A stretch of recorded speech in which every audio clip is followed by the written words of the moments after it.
My name is Christoph Plate and I'm the director of KAS Media Africa, based in Johannesburg in South Africa. What effects did the pandemic have on the media?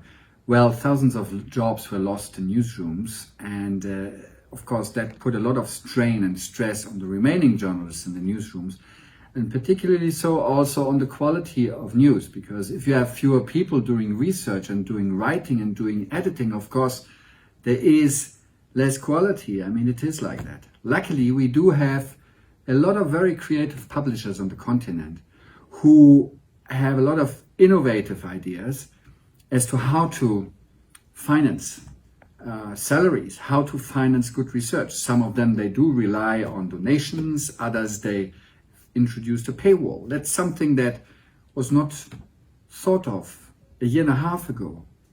We always heard that a paywall doesn't work in Africa because there's a I take it for free mentality. But that has changed because, particularly so in the growing middle classes in many African countries, there's a growing sense and a growing awareness that we actually do need to pay some money if we want to be informed in a proper and in a thorough and in a verified way. There have been innovations also during the pandemic.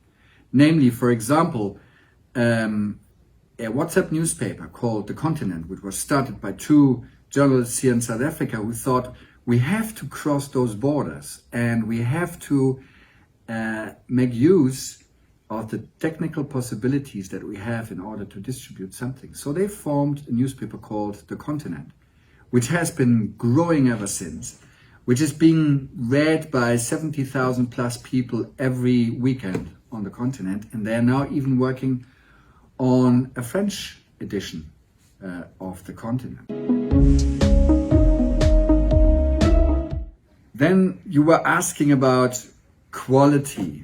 Quality has been a commodity that was in high demand, particularly so in the first months of the pandemic. One of our partners called Africa Check, they witnessed an 8-fold increase on their website and on their social media channels, because they are verifying news, you know.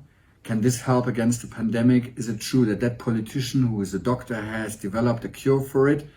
So they debunk false news. They verify a lot of myths in their offices in Johannesburg and Lagos, in Dakar in Senegal, and in Nairobi and in Kenya. And they have witnessed this 8-fold plus increase in their traffic, which is an indication that there's a lot of demand for verified news. So not all is bleak in the pandemic, and not all media falls into the hands of Chinese investors.